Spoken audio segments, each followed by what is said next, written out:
We are post-Christmas people. I'm Paul Eston Jr., aka Boy Green. We remain in the darkness. We remain in relative quiet with family still sleeping at the house, but we've got Jets things to talk about. Defensive coordinator possibilities, Jets Patriots rematch this weekend. Hopefully, you guys all had a Merry Christmas. Boy Green Daily starts now. I'm gonna lose my gosh darn bananas. Boy Green Daily starts now. Zoinks! Boy Green, fucking daily, fucking daily, fucking daily. Let's go! Zooey mama. Put your seatbelts on. Get ready for the ride. We're the freaking New York Jets, so we're built for this shit.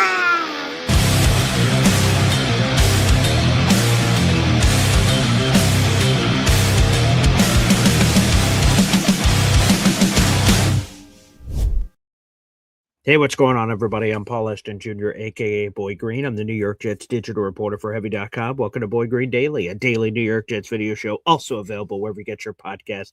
I hope all of you had a very, very Merry Christmas with you and your family. Thank you guys so much for that.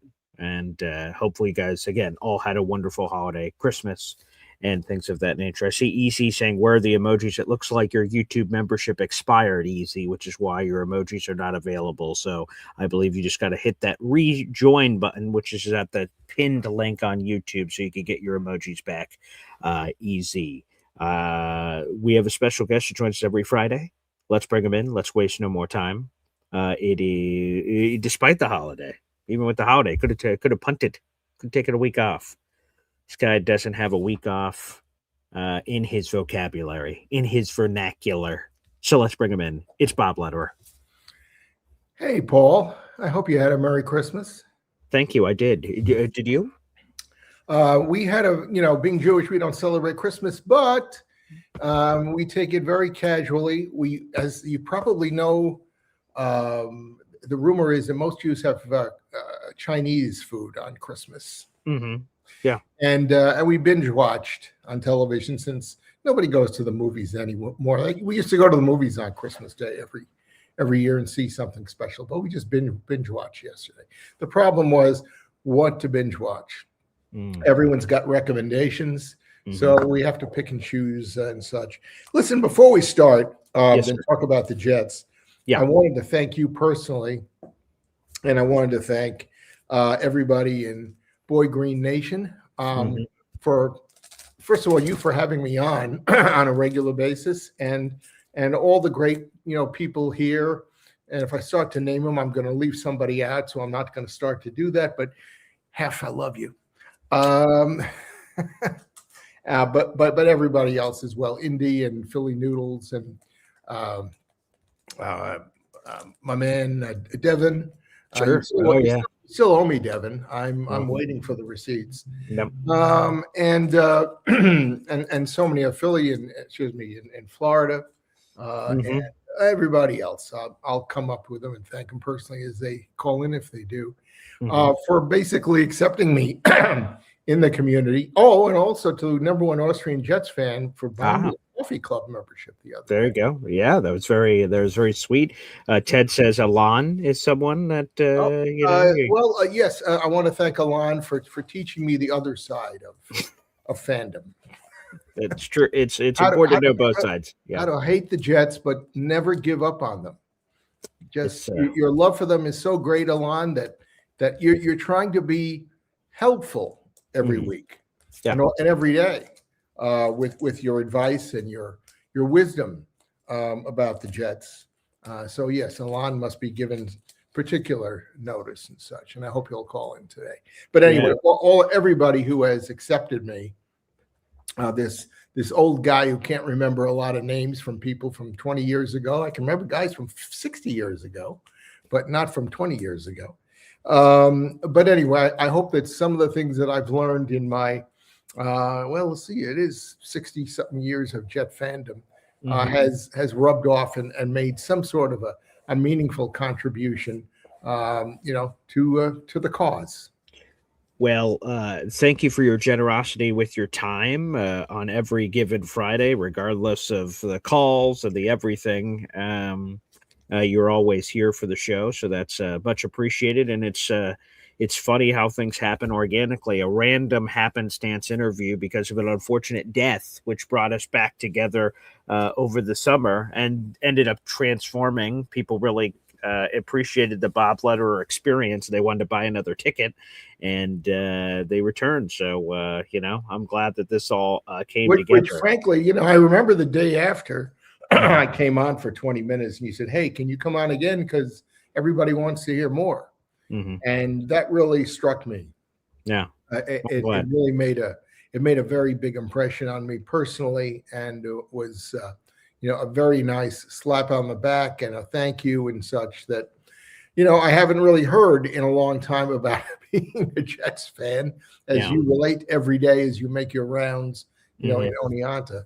So anyway, it's been a great experience for me, and I look forward to continuing it well into the future, and certainly into the next Super Bowl that we're going to win. Obviously. The thing I would say, though, Bob, is, normally we try to say that our best is still ahead of us. That, we're, people ask me, "Hey, Paul, what's your favorite Boy Green Daily show?" I say the next one because I'm pushing for it. But I don't know how you're ever going to top this, Bob. Jets, Jets. Yes. And I want everybody to know that although it was correct in somebody, I think it was, what's his name, who just recovered from the hospital, and I hope he's doing Johnny Boy saying, "Hey, did you notice his face muscles don't move?" True. But if you could see everything below the neck, you would have seen a very frenetic activity. Yeah. But that might be one of my top contributions, not only this year, but of any upcoming year. I hope to outdo it, but okay.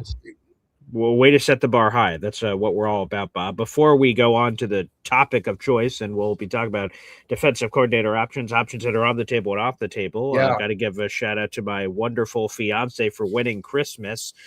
These are, I got a lot more Christmas presents than this. I'm very blessed, but these are two in particular I wanted to highlight. Tatiana stole my autographed Garrett Wilson jersey. I see Lou B's in the chat too, so he'll be worked into the story.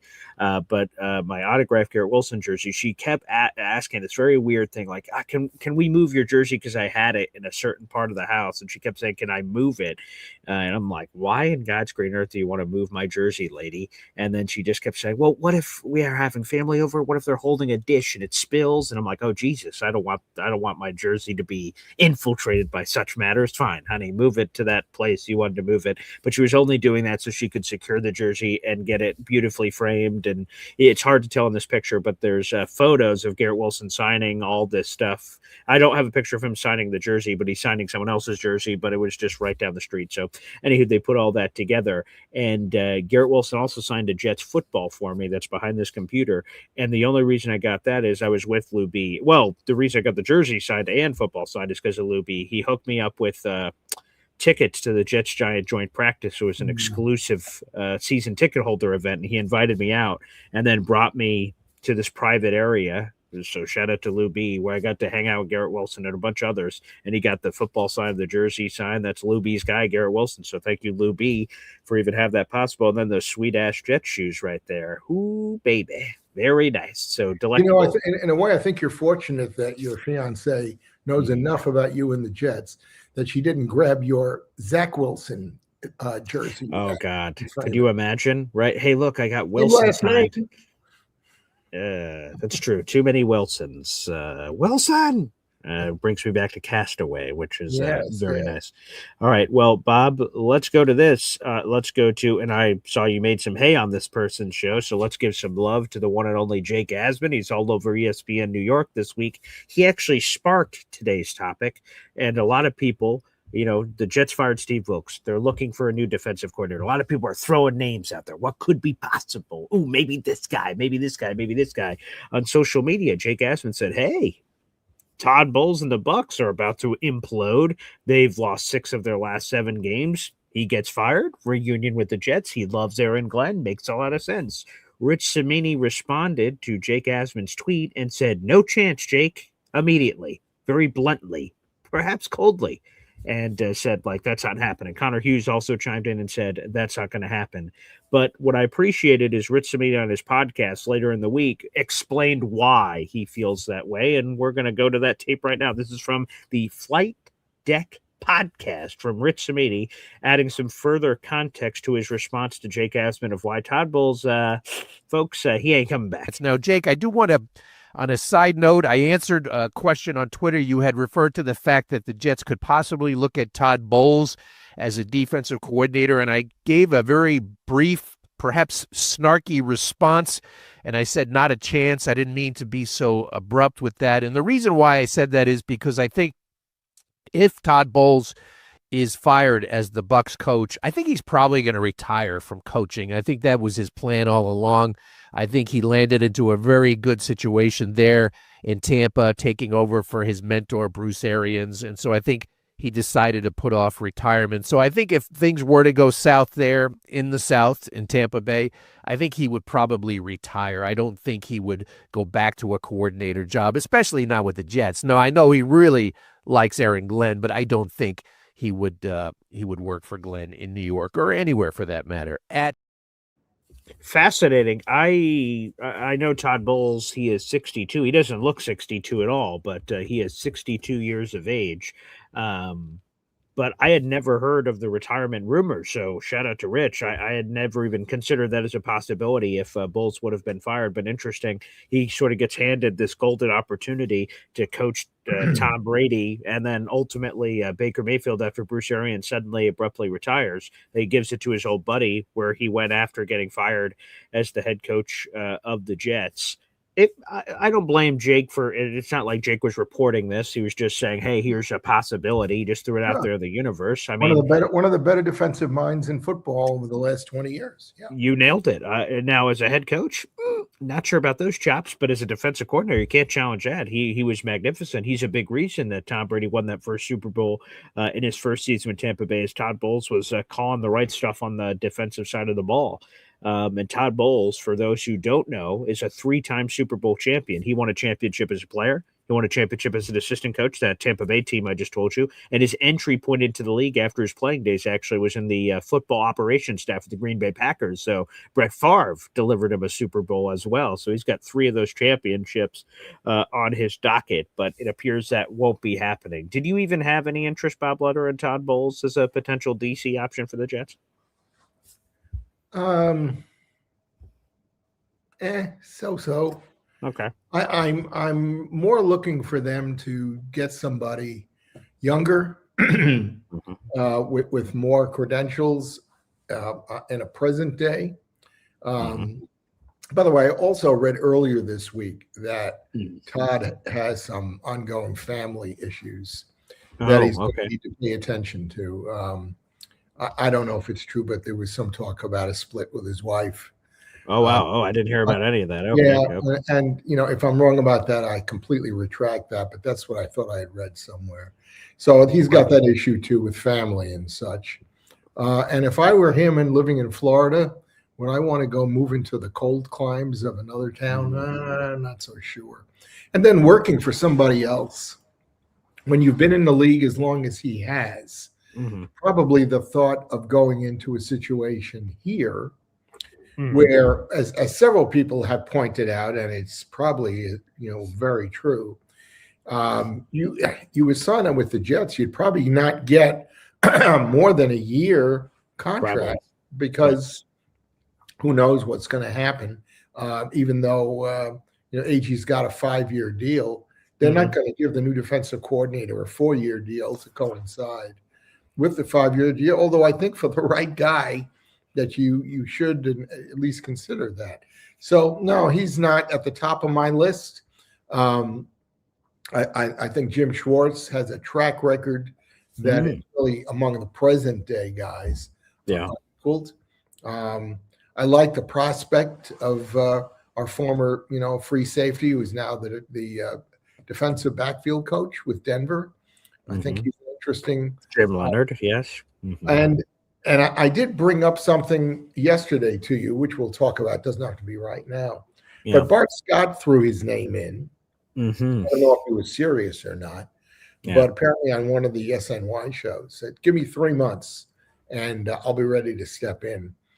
And Robbie Sabo wrote a very interesting column, which I recommend to everybody, where he talked about the fact that going to a Rex Ryan or a Bart Scott who would emulate Rex Ryan. I would assume so. Yeah. Yeah, they're probably not the way to go. Yeah. He explains why, and we can perhaps get into that later. But now Todd Bowles doesn't ring my bell, but obviously he's got a great reputation. And as a fallback, oh, sure, if he was willing to come on and nobody else that we really liked was, and he was willing to do it, well, sure, he'd be somebody you couldn't vastly criticize. Right. There's worse options out there in the universe if they ended up on that tree. A couple of side parts real quick here. Mahar Khalil, a.k.a. Mac, has a super chat shout out. Wow.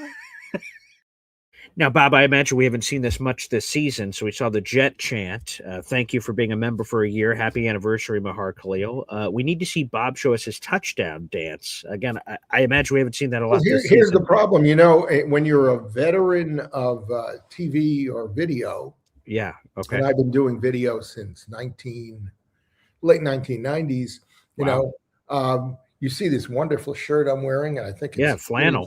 Quite nice. Brooks Brothers. So I've got to thank my brother-in-law. Oh, yeah, beautiful. Yeah, let's see that. Yeah, very nice. So it'd be hard it'd be very hard for me to get up and start doing a dance right now. But if you guys keep tuning in on Fridays and giving me some pluses, who knows? Something wondrous may happen in the future. Okay, there's something to be said for a no pants dance, but we'll have to explore that perhaps at a different point.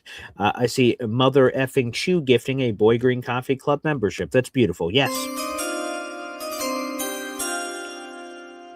MFC, you're now tied with Devin, Bob's buddy, for fourth, in a raffle ticket prizes. That went to Retro Jet 69. Thank you, MFC, for that raffle ticket prize. That's 17 raffle tickets so far this month. Thank you very much. Now, Bob, I want to get back into your dating profile real quick for a defensive coordinator and make sure you calibrate it correctly of what you're looking for from this, because I think there's a lot of directions the Jets could go.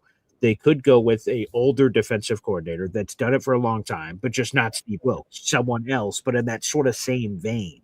They could go with the Chris Banjo swing for the fences, a guy that's, barely been even an assistant blip in the league, but you're giving him a much larger role because you believe in the traits, the person, the coaches there around, what have you. Again, exactly what happened with Chris Banjo around Sean Payton. 2 years as an assistant, immediately special teams coordinator, and it hit like a home run. Tanner Engstrand is interesting. He's a level above Chris Banjo. He's been around the league as an assistant for a long time. But he was a tight ends coach, and his only OC experience was collegiate, I believe. Yes, and also whatever the proper politically correct term for it is, semi-professional football of UFL, XFL, whatever the term not to disrespect them, whatever that level is, also is where he did it. So he's a step above Banjo in overall just coaching experience, but still a young guy. And that's had a mixed bag of good and bad. So tell me, Bob, if you can say the names you're interested in, but more so, what are you looking for? Are you looking for a younger guy that just has upside and hasn't done it before, but you believe, like Banjo? Do you just want a grizzled veteran? Jim Schwartz would check that off the bucket list if the Browns fire Kevin Stefanski. He's done it forever. He's been wildly successful. Or is there a porridge in the middle that you prefer that temperature? You tell me, Bob. Well, I think the most important thing is to look at it from AG's perspective. Okay. What kind of a guy does he want? Now he went and hired Wilks and said, Steve, it's yours. See ya. Yeah. Which surprised me because he was a defensive coach. And I think we don't want AG to be immersed in everything the defense is doing. Although as the season went on and the leaks were happening all over the field defensively, I honestly thought that Aaron was going to sit in on some of the meetings and try to help, shore up or fix what was broken. Clearly he didn't, because he said he didn't until last week when he was working, with the new interim defensive coordinator, and they worked out some things together. The thing about a Jim Schwartz is that, you can do what he did with Wilkes. He's got a track record. Now, the problem might be that Jim Schwartz might walk into his office after viewing the film and say to AG, we've got a problem. Actually, we've got about 7 problems. We need help at these different positions. I can't work my magic with the talent we have here. I'm sure Aaron is going to expect something like that because he's not blind. He can see what's going on too. Although we saw last week, all of a sudden out of nowhere, Jamie Sherwood looks like he's a candidate for the Pro Bowl again. Yeah, great. So it comes down to what we talk about all the time, which is scheme and responsibilities. And Sherwood can do certain things, and he can do them really well. And there are other things where you have to, in some cases, throw a Band-Aid or maybe throw something a lot stronger than a Band-Aid in order to make sure that position on the field is taken care of. So I don't think that, I do. I think Glenn is going to hire somebody that he feels he can just trust and let them do it, because he's got a lot of food in the oven that he's got to make sure is heated properly and ready to serve come Sunday. And he's clearly not had that great a job in doing that this year. Somebody I was watching the other day, I think it was on Jake's show, and it might have been Robbie Sabo. Okay. AG needs to look at himself in the mirror this winter, this summer. And he needs to come to grips with some things about himself and his coaching that need to be changed. He didn't amplify what those things are, but he had a long list of problems that he says the Jets have. It seems to me that he's going to get back to what I originally said. I think that AG is going to hire somebody that he trusts as the defensive coordinator and say, hey, this is your baby. Although he may check it out and make sure he's on board with it. But I think that's going to come during the interviewing process. Yeah, I don't know, Bob, how much you had to worry about this with your children, but, there is this term, there's all this lingo with kids that we used, like hidden codes, just in case. And there was this text that some kids would send to another kid. It's called POS. Do you know what POS stands for, Bob Lederer? No. Okay. It stands for parent over shoulder. So I'm going to be speaking in code because I can't say what I normally would be saying because my dad's right there or something. So you have to speak in code and things of that nature, So occasionally my kids didn't do that. My kids they zipped it and said smart. They weren't to tell us anything, and they would look at their brother or sister and say, "We'll talk to you about it later." Yeah, right. See, there you go. And it seems like Connor Hughes seems to agree with what you just said. He believes, and he said this wasn't sourced, just what he believes is going to happen. His take is that AG goes to this guy named Steve Wilkes, who he tangentially knew as just a respected mind, but he didn't know him like a brother. They didn't work together, things of that nature. And that this next DC choice will be somebody that he either had a direct relationship with, or again, it's sort of Chris Banjo-ish, where he got a strong recommendation from multiple guys that AG has worked with in the past. Do you have to cut the blue wire, Bob? No, I had to turn off a beep. I don't know if anybody outside was hearing it. We did hear that, yes, but we thought it was a key situation. The timer was telling me, which I guess I'm going to have to send a note to my wife and say, hey, if you had something in the oven that you were finding, now might be a good time to come down and turn it off. But anyway, yeah. So Hughes is kind of in the same Yes. point of view as I am. It seems that, that it's going to be in that direction. We're going to bounce between a lot of different topics here, Bob, because there's some interesting stuff here in the chat. So let's get to it. I see Spin Max Dave is in here, 5812. Thank you for commenting in, pal.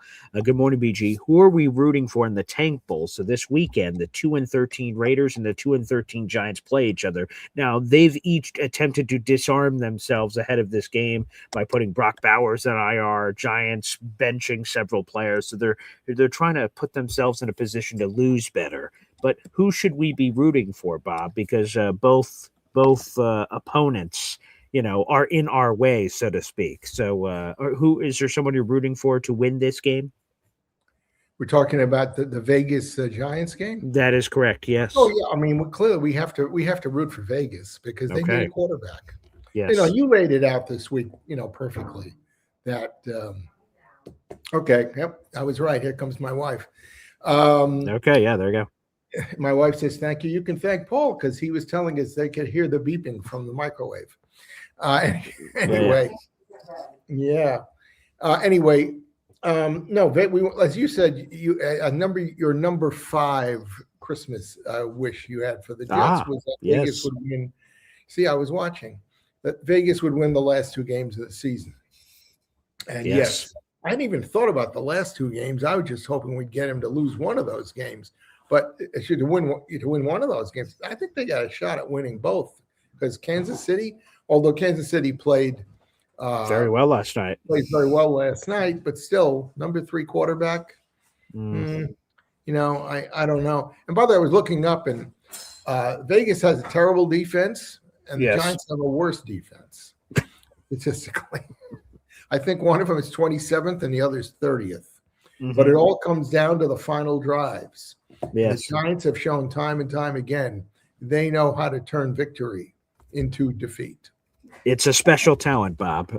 Jets fans know this. So, Spin Max Dave, I'm going to take her comment off for a second because here's the Tankathon update, and you'll be happy to know. Again, this is above my pay grade because I'm an idiot. But from what I'm told, the result last night and yesterday during Christmas benefited the Jets. The Raiders' strength of schedule is 542. The Jets' strength of schedule is 543. Ooh. The only thing separating the Jets and Raiders is 0.001.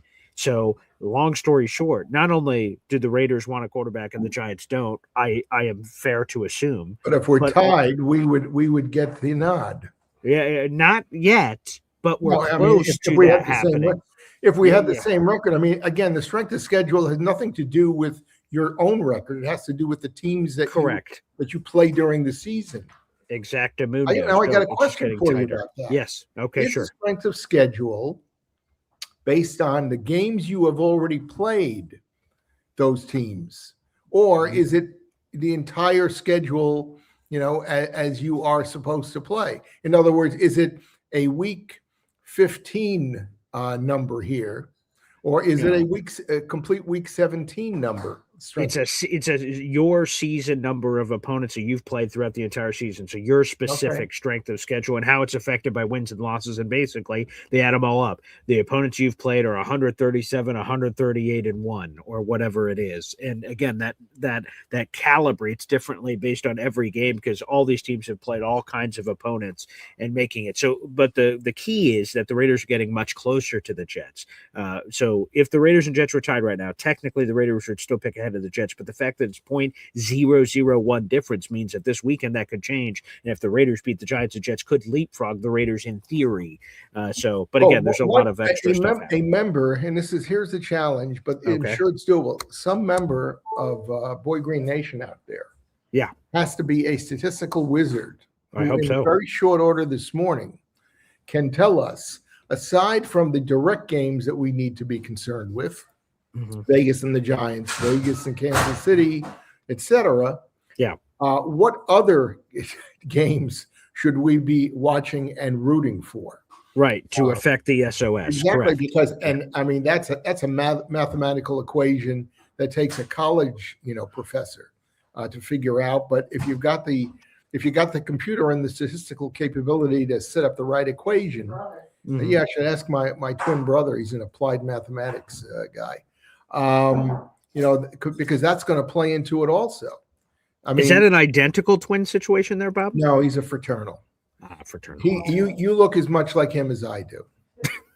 Okay, that's good to know. Without the beard, he doesn't have a beard.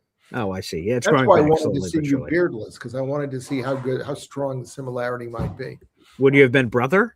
Who knows what We the could have been response could brothers have from been. another mother. Yeah. Could have been. The one thing that thankfully takes a lot less numbers and grinding behind the scenes is we want the Browns to win one of their final 2 games, because then we don't have to worry about strength of schedule, which, by the way, they have guaranteed to have a better strength of schedule than us. If they just win a game, they'll join the 4-win club and get out of the way. Also, I just have to say, this is a fresh screenshot of Tankathon. The Chiefs being in the top 10 of the draft is something I'm not used to seeing. So the Chiefs logo has now entered the chat. They're at number 10, which is, again, a sight I have not seen in some time. So long story short, spin Max Dave. I'm rooting for the Raiders. There is a case to be made of rooting for the Giants and then Giants beating the Cowboys in week 18. So there's some combinations that can also get you there. But me personally, I'll be rooting for the Raiders. And there's another captivating comment here. Well, I see we have a super chat. Let me get to, we got that super chat. Let me see if I missed any other memberships here. I think it's just Lou B's here. So, okay,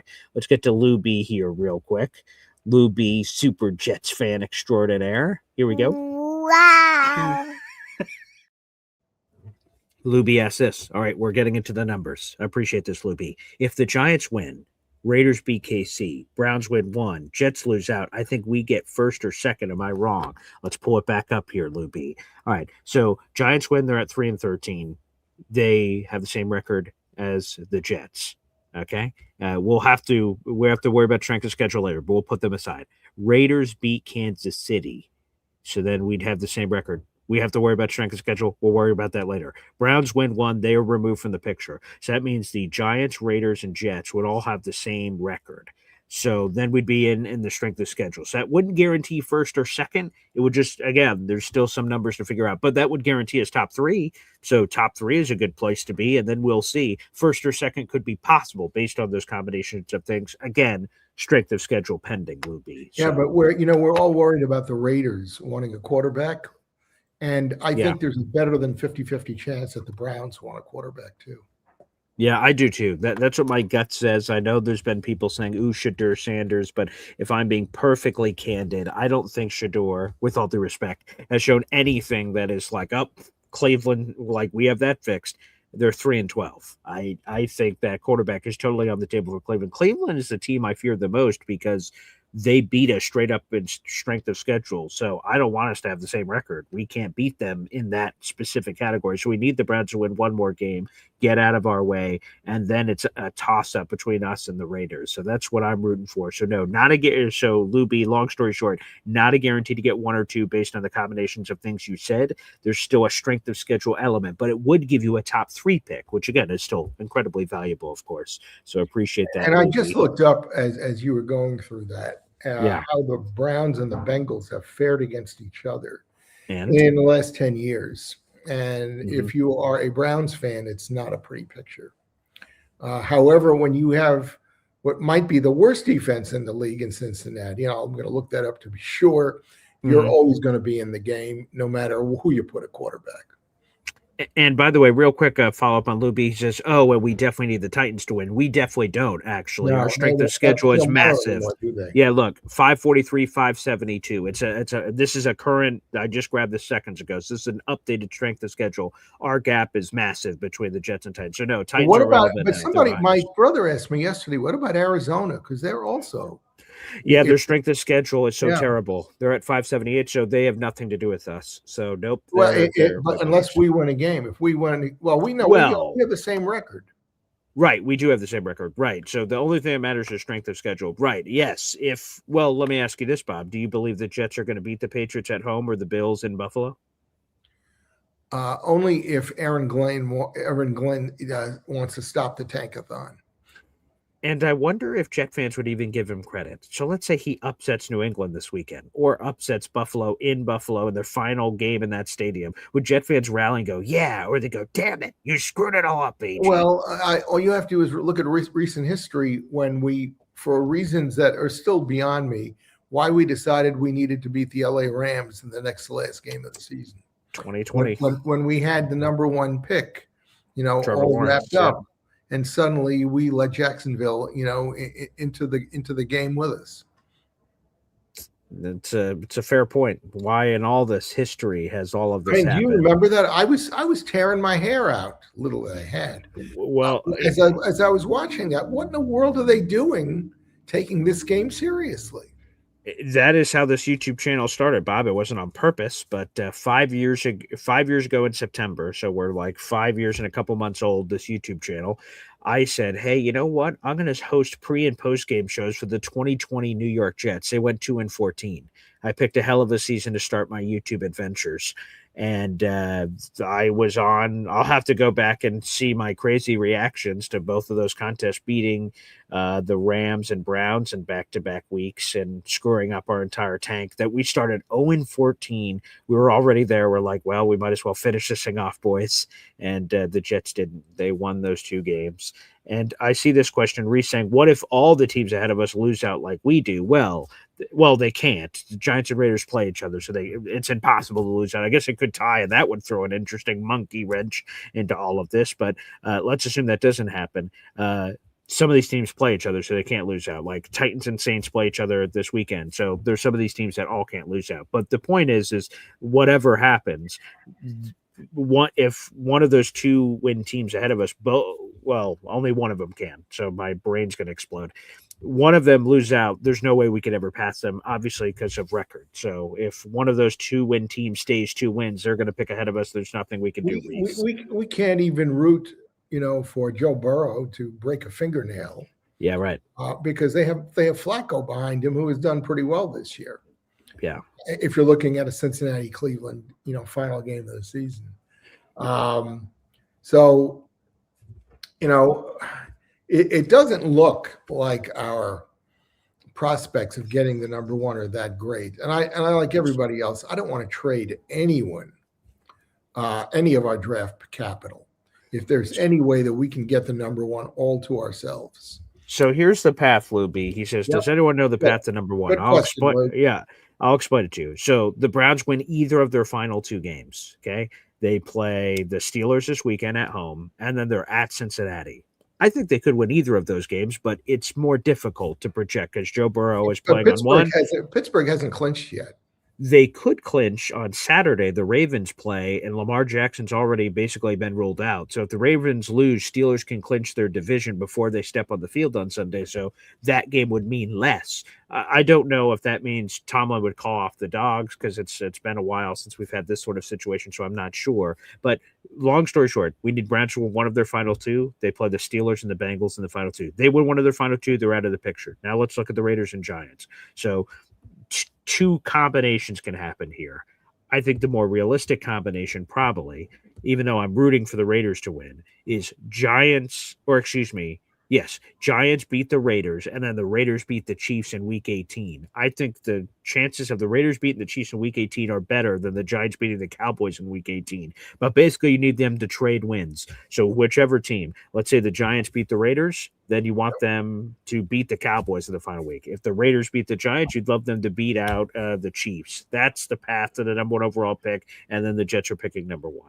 Every Jet fan needs to send a telegram directly to Geno Smith and say, Geno, we knew someday that you would be the great quarterback that you've turned out to be. So show us again on Sunday how good you are. 100%. And it's a revenge game, right? His old Giants team, Geno Smith. So come on, there's plenty of meat on that bone. So that is the path to the number 1 overall pick, boys. And it's possible. They got weapons too in Vegas. If the quarterback can get the ball to them. Sure. I mean, their running back went crazy last week, and they've got some decent wide receivers. So it's a matter, do you give Geno time, and can he then hit the target? And he's not a guy who's going for the long ball all the time. It's a lot of dinking and dunking. You want to make the Giants have to really play on the field, so that by the 4th quarter. They're in their we're pooped mode. Playing in Las Vegas, they're at a little bit of an elevation as well. Yeah. So it takes some conditioning to play in that kind of a situation. That's for sure. Hey, Bob, let's go off the beaten path here. This could launch an entire discussion on the phone calls, and maybe it will. Maybe this could be its own show at some point. But let's get to this other interesting comment from Ted earlier, NY Jets FL. Is there any smoke to the Lamar Jackson rumors? So let's throw this all up together. Apparently, the Baltimore Sun, a newspaper there in Baltimore, wrote a column about a deteriorating relationship between Harbaugh and Lamar Jackson. Harbaugh had to address it at his press conference. And long story short, it seemingly indicated that Lamar would be very open to a trade. He has requested a trade in the past and that he'd be open to a potential move. And Harbaugh could be let go. There's a chance he's traded or fired at the end of the season. The Ravens are unlikely to make the playoffs, and Lamar will not be playing this weekend. He is doubtful for the game. So there's been some rumors that he could be traded. I want to throw this first off over to you, Bob. Lamar Jackson is 28 years of age. He turns 29 in January. Do you have any interest in a blockbuster trade for Lamar Jackson? Because this is what we talked about when the Jets got all these assets in the first place, that whatever situation presents itself, the Jets would be ready. If it's our buddy Fernando Mendoza trading up number one, okay, that's on the table because of the assets the Jets have. If it's a free agent that suddenly someone gets cut and then they can jump into free agency, they have the money available. But this also opened up the door for the Joe Burrow craziness that we talked about, and now the Lamar Jackson craziness. If the Jets want to get involved, they can with their assets. But should they want to get involved, Bob Lederer and Lamar Jackson? I don't think so. Ooh, okay. Number one, if Harbaugh gets fired, which could happen, yes. I think that's a greater likelihood. Yeah, it's possible. I don't think Baltimore's franchise is going to want to trade the greatest quarterback asset that they have for the new coach, to basically bring him in and say, hey, we've stripped you bare offensively. So, but you're an offensive genius. So good luck to you. No, I don't think that's going to happen. But Harbaugh has been kind of teetering on the edge, much like Tomlin in Pittsburgh in some ways the last couple of years. So I think it's going to come down to management and what they think. Now, on the other hand, Lamar Jackson, for all of his great capability and playing ability and ability to run and throw the football, very well. I mean, one of my best friends is a Louisville graduate, and he was just reveling to me about Lamar Jackson when he came out of college. Yeah. And, he fell to the end of the first round, and that's how he did. The final pick of the first round, 32 overall. And at that stage, people thought, well, they took a stab at it, so maybe that'll work out. But he hasn't won the big game, and he's had 2-3 opportunities already to do that, and he hasn't been able to get over that hurdle.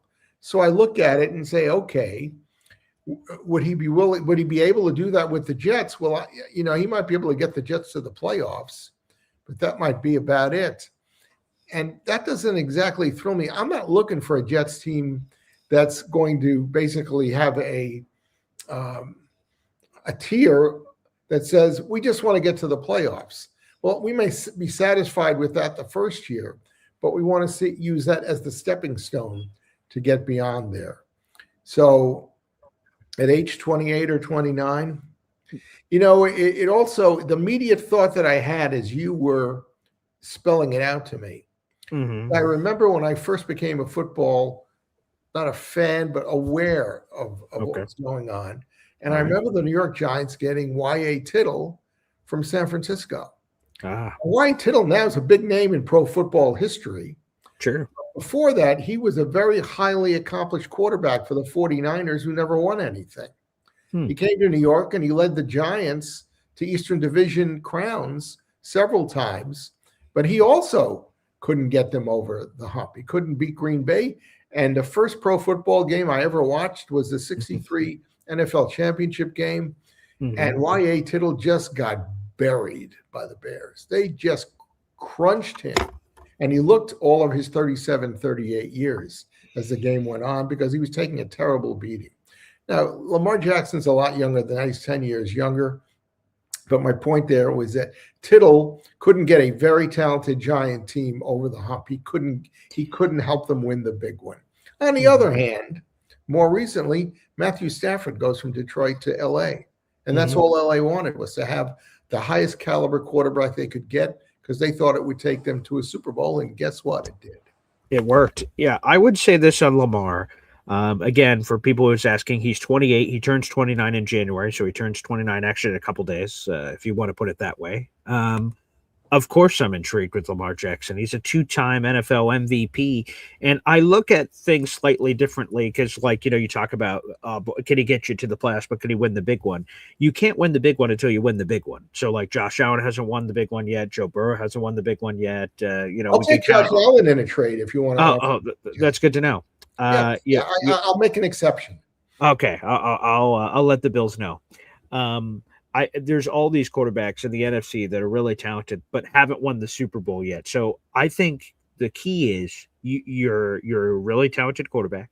You get your team to the playoffs, and every time you get to the playoffs, you have a chance. And then, like the AFC this year, I wish the Jets were in the playoffs this year. There seems to be a lot of opportunity, a lot of unknown, a lot of unrest. There's no clear-cut favorite. Yep. And that's the kind of AFC I want to be in, or you be in one that has a favorite that gets knocked off. You never know. So you just want to ticket to the dance, and then maybe you could go on a run. So I am 1,000% interested in Lamar Jackson. Sure, there's injury concerns, but there's injury concerns with Joe Burrow that we talk about in all this grandeur. He's a guy that's been as broken as Lamar Jackson or any quarterback for that matter. So I'm intrigued. I'm curious what it would cost. Again, he's in the prime of his career, and how long is that window? But absolutely, if Lamar Jackson is available. Well, I'll tell you one thing. If John Harbaugh got fired by Baltimore, I'd say, AG, what? We're happy to pay you off for the next 4 years. We've got a guy that we want to bring in.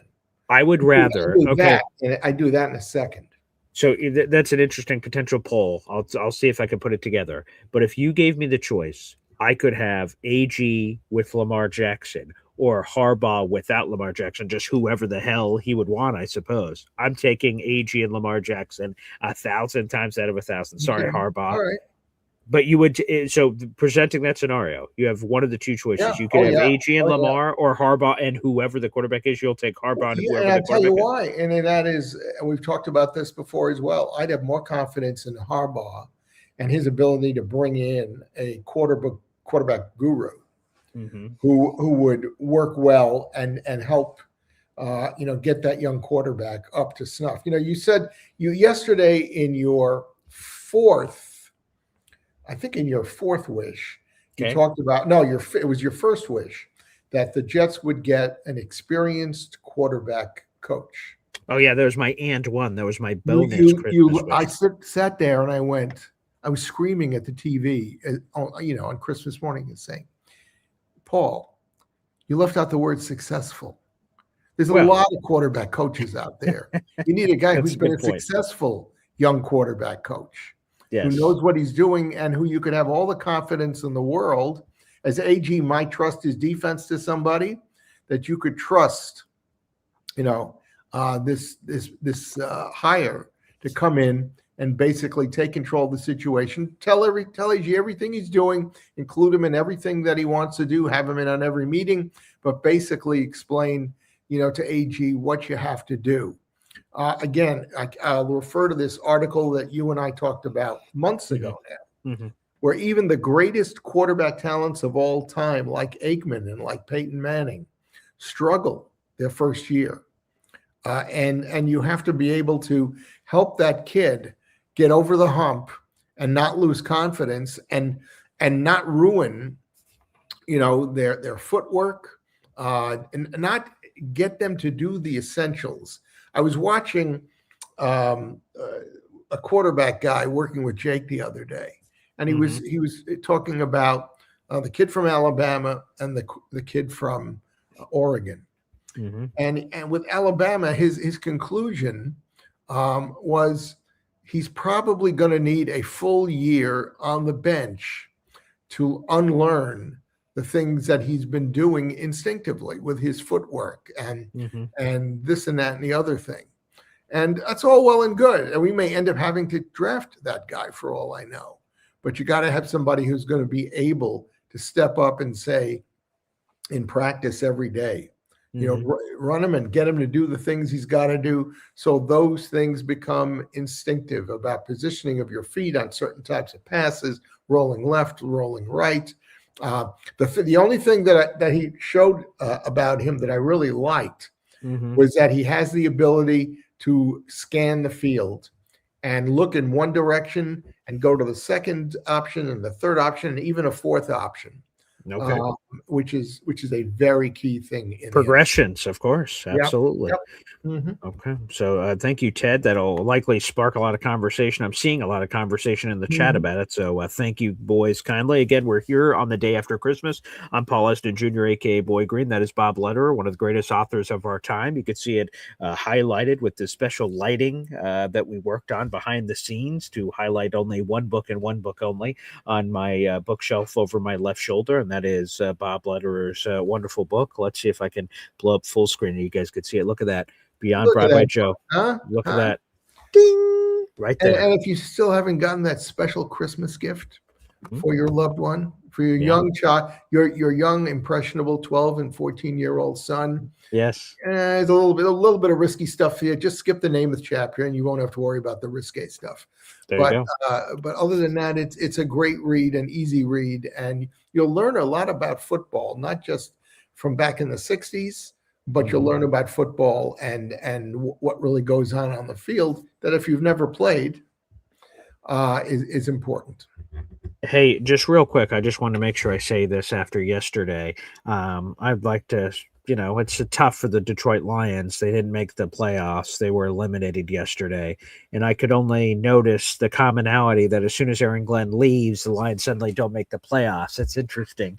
I guess that guy was más importante. Wait a minute. There was another guy named Johnson, Ben Johnson. I don't recall. You don't recall because I was listening on the radio at 5:30 this morning, and the analysts were tearing up. One guy analyst was tearing up the Lions for saying, "Hey, the Lions were all Ben Johnson," and somebody else said, "Oh, well, no, we don't really know that. We'll have to watch in succeeding years." Well, you can look at Detroit without Ben Johnson when Campbell was the coach, and you can look at them with Ben Johnson.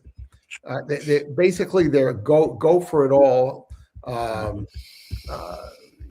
Much like Robert Saleh was with the Jets, all speed and no brakes, all gas, no brakes. Detroit played like that with Ben Johnson. They tried to play that way without Ben Johnson, and it didn't work. There's a lot of fourth down plays where the ball got turned over by the Lions this year. So, Lions fans, I apologize that we took all the wind out of your sails when we grabbed the much more valuable coach in Aaron Glenn over Ben Johnson. We took him away from you, and then your entire ship collapsed. That doesn't surprise me. Aaron Glenn is the man. He's the greatest coach of all time. So, of all time. It's going to happen. That's going to happen. All right, Bob. In addition to being a New York Jets Hall of Fame. By the way, of course. He's not in the Ring of Honor, is he? He is not, but he could be in our new Ring of Honor that could be coming out next year. So nominations and rules to come on that. I received several emails of people intrigued about the Ring of Honor, Boy Green Ring of Honor, whatever we're going to call about, whatever we're going to call it. We got to work on names, I suppose, but a lot of people are intrigued and are preparing their cases for certain people of being projected. So we got to finish off the committee. We got to finish off all the rules. So there's a lot of hoopla to come, but hopefully that'll be coming in our new year, which is going to be great as well. Yes, that's true. MFC also saying great dancer is AG. Great dancer. I wonder, do I still have the AG dancing clip? I'm not sure if I still have that on here. Oh, yes, I do. Here we go. Extra point for the lead. You bet Aaron Glenn is happy. He's running a 4.5 right there, Kenny, chasing down Will McDonald for that touchdown. Man, and the Jets trailed 23. He's got some great moves. Very great moves. So those last 5 seconds were Hall of Fame material. Yeah. By the way, is he going to suit up on Sunday? I saw the Jets signed another defensive back yesterday. He may have to. He did joke about that he would be suiting up for I think he said he would be ready by the Bills game, but they may need him. Yes, they claimed Christopher Smith, which is the most generic name I've ever heard in my life. Christopher Smith was claimed off waivers. Man, poor guy. He was on the LA Rams. It's like, sweet. Ooh, maybe playoffs, number 1 seed, maybe. Who knows what can happen? And now all of a sudden, he ends up on the Jets And team. the NFL players are not like the baseball players. They don't really vote a lot of shares to people who are in there for, a drink of coffee. So I'm so sorry, Christopher Smith, but welcome to hell, NYJ. Nice to meet you, pal. I'm sure that's what the sign. enjoy the weather, Chris. There you go. Which is great. All right, let's do this. Actually, what I was going to do before I do this is, Bob, is there anything else you wanted to get to before we opened up the phone? No, I think the thing we wanted to talk about, and I'll just drop it here, is that Robbie Sabo's bylined article. Yep. Talked about the fact that relying on people from whose experience and success was 10 or 15 years ago is not a winning formula defensively these days, that the game has changed radically.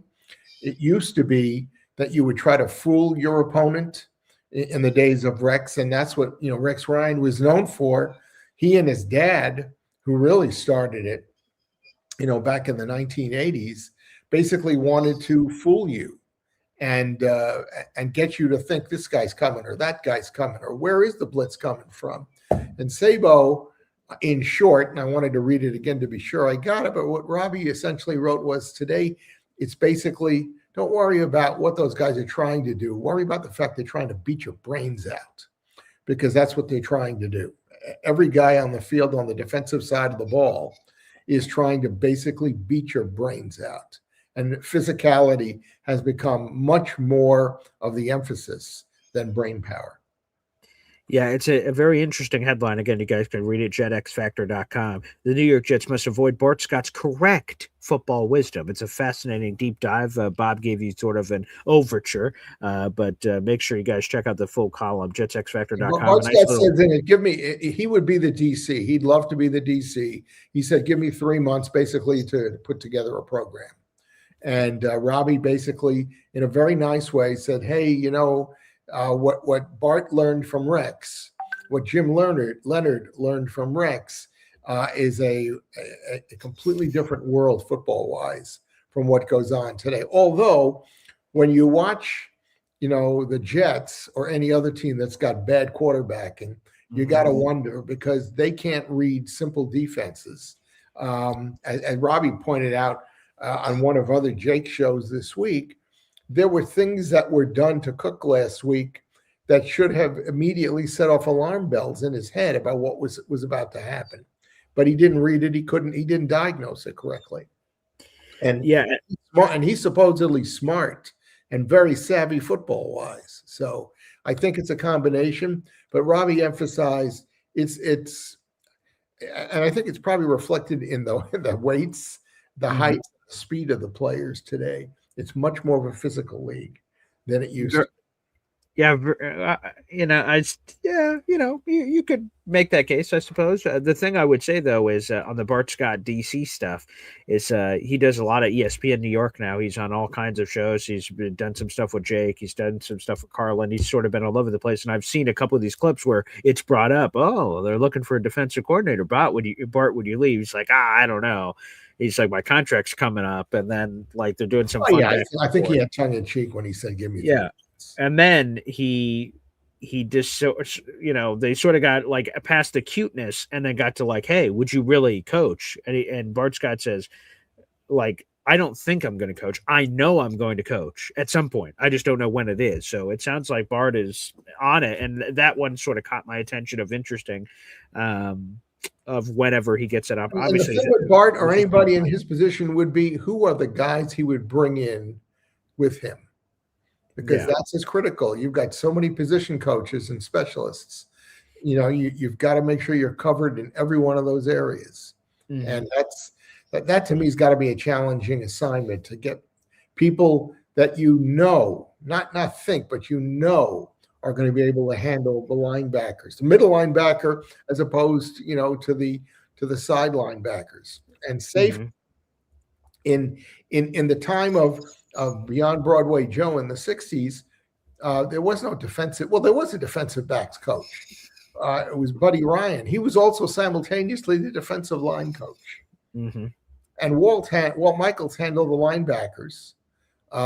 So and he was basically the defensive coordinator, although there wasn't any official titles. So today it's so specialized, as everybody knows. There were 4 full-time assistant coaches when the Jets won the Super Bowl. Today, I think there's 22, 24, maybe more than that. He was the coach for the quarterbacks and the kickers, in addition to being the head coach. Yeah, let me see. How many coaches do the Jets have on their staff? So, okay, I have no idea, and you apparently have no idea, Bob, so we'll make a guess. What's your number guess of how many full-time coaches do you think the Jets? Okay. I'll just take the over. I'll go 24 because I'm going to price it. I'm going to price this right, Jay. I'm going to go just $1 above. So we'll count them out. So obviously you have Aaron Glenn, you have Chris Banjo, you have Tanner. Aaron Glenn doesn't count. He's the head coach. Okay, fine. Only the assistant coaches. Banjo. Okay, so Chris Banjo, Tanner Angstrom, Chris Harris. Those are your 3 coordinators. All right, we've got Scott Turner on the staff. We have Jeff Blasco on the staff. We have Dre Bly on the staff. 6. Aaron Curry on the staff. 7. Cameron Davis on the staff. 8. Steve Hayden on the staff. 9. Sean Jefferson on the staff. 10. Charles London on the staff. 11. That's the quarterback coach. That is correct. Nick McKissick-Luke on the staff. 12. Brian Natkin on the staff. 13. Eric Washington on the staff. 14. Nathaniel Willingham on the staff. 15. Brandon Blaney on the staff. 16. Alonso Escalante on the staff. 17. Walter Kiesmurek on the 18. staff. Kevin O'Dea on the staff. 19. Junior Taylor on the staff. 20. Roosevelt Williams on the staff. 21. John Berger on the staff. 22. That's the number. It's 22 exactly. Okay, so I had 23, you had 24, so I won the Price is Right. But how many times have you heard anybody in the press after the game or during the week say, we lost because of Edward Escalante? That's a good point. But also, wait, what was your number you said, Bob? 23. Oh, well, Price is Right. You went over. I was over 2. Yeah, that's okay. I guess you were close. The lady in the first row who took the under. Yeah, that's right. Come on down. So anyway, look, I mean, and we don't even know who these guys are. No, for the most part, I don't know who a lot of we've them heard of Sean Jefferson. That's a name that played pro football. Dre Bly played pro football. Chris Harris played pro football. Let me see. There's a bunch of former players. And by the way, I actually was technically correct. Because we fired the defensive coordinator. That would have been 23. And we let Harris take his place. Who was already on the staff. There were 23. Touche. Yes, Bob, you nailed it. You are 100% right. Applause. Oh, yes. How dare I? But imagine. Imagine that on every team. You could go look that up on any team. And I'll bet you there are teams that have over 25. That's definitely true. Wow, that's beautiful. Here you go. Here's some of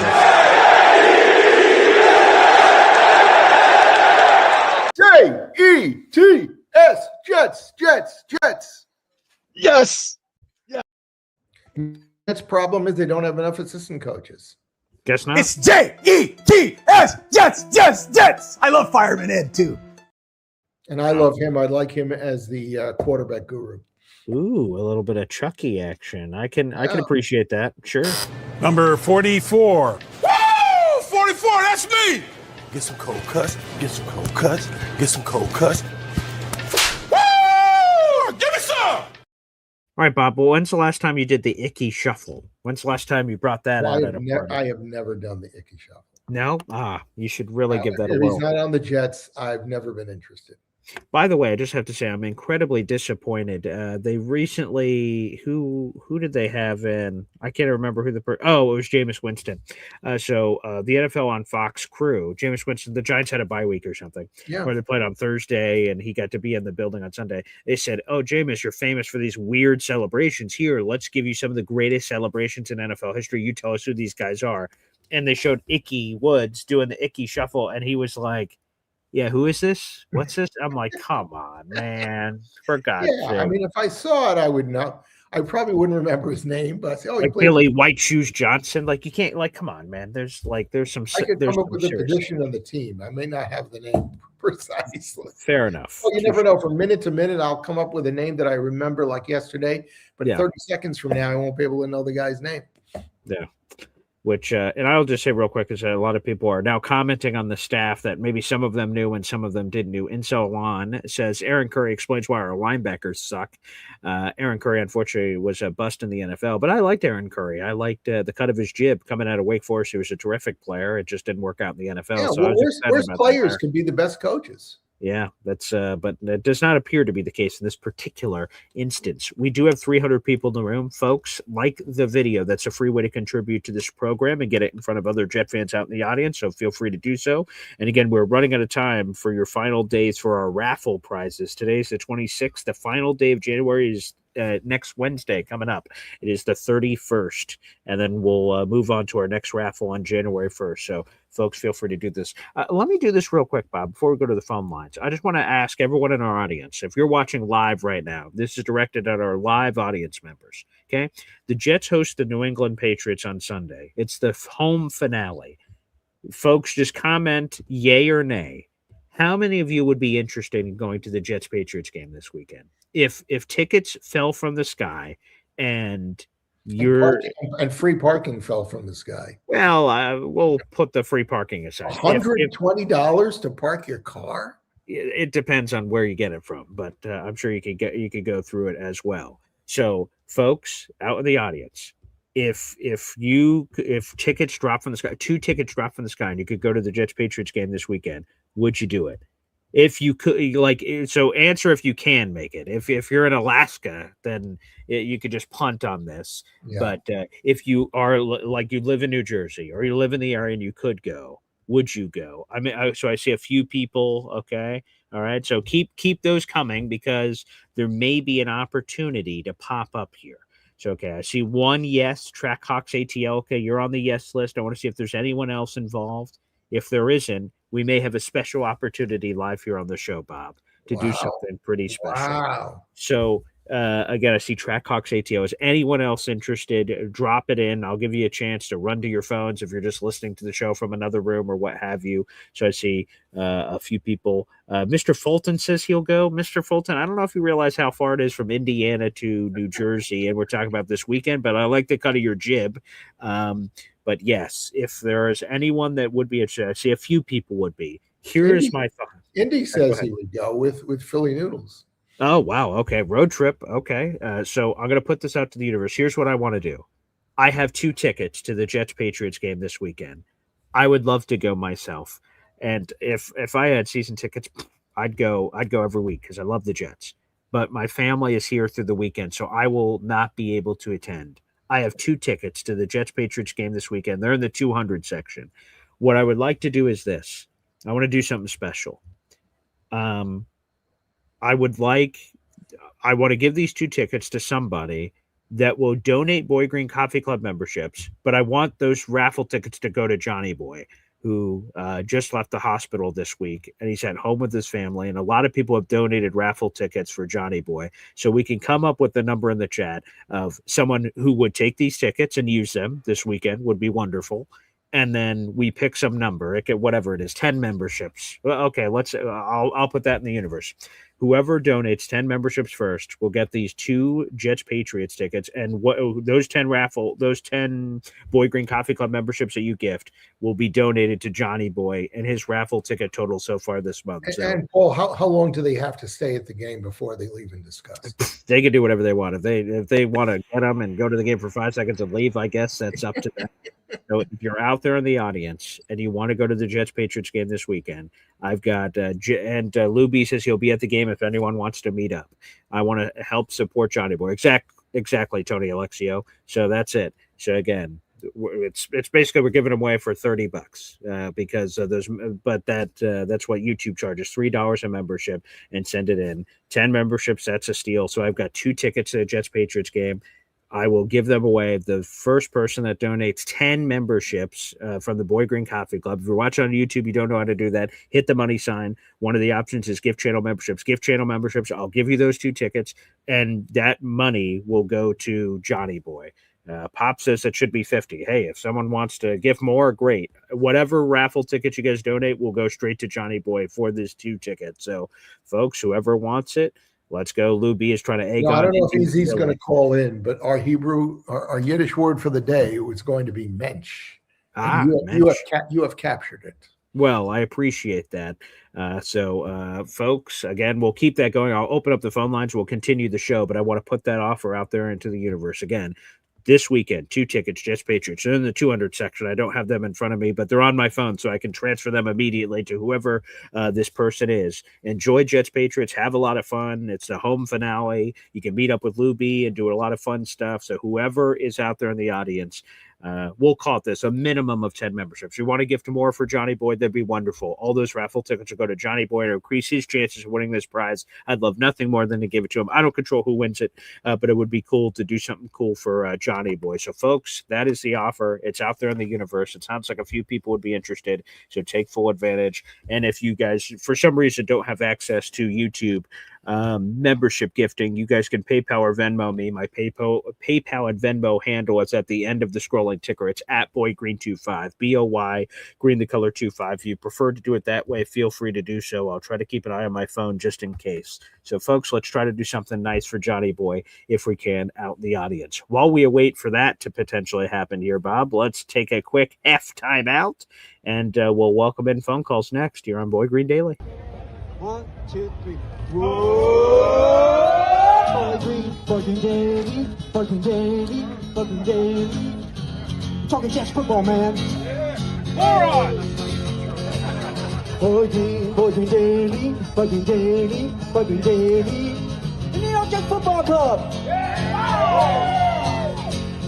Offense, defense, special teams, watch Jets football with Boy Green. Everyone, J-E-T-S, Jets, Jets. Boy Green, Boy Green Daily, Boy Green Daily, Boy Green Daily.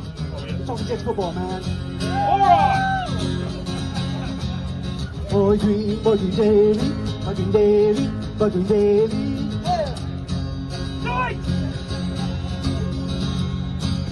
Offense, defense, special teams, watch Jets football with Boy Green. J-E-T-S, Jets, Jets, Jets. Let's go! There you go. You heard it there from Hef. And I appreciate Hef for always making sure that his name is appropriately spelled when he's called upon. Always appropriately spelled. So thank you very much. Again, folks, I want to give first off, like the video, hit subscribe. I appreciate that. That's a free way to contribute. I want to put my offer back on the table with over 300 people in the room. I've got 2 tickets to the Jets Patriots game this weekend. Personally, I would love to go. Unfortunately, I can't. My family is staying here through the weekend, and it would be rude to just ditch them high and dry to go to the Jets Patriots game. So they're here. If they would have, if things were different, then I would have gone myself, but I'm not. So in lieu of going myself, I want to try to do something special for Johnny Boy. Again, we have 2 tickets, Jets Patriots, in the 200 section. We'll give those away. The only thing you have to do is gift a 10-pack of Boy Green Coffee Club memberships. And if you want to give more than that, that's up to you out in the universe. Feel free to do so. And that all of those raffle tickets that you send in, we'll give to Johnny Boy as a tip of the cap to Johnny Boy coming back from the hospital, and we'll do that for him. I see we have a 5-pack in here from Tony Alexio. Is another 5-pack about to come through? Is Tony about to grab these up? Perhaps?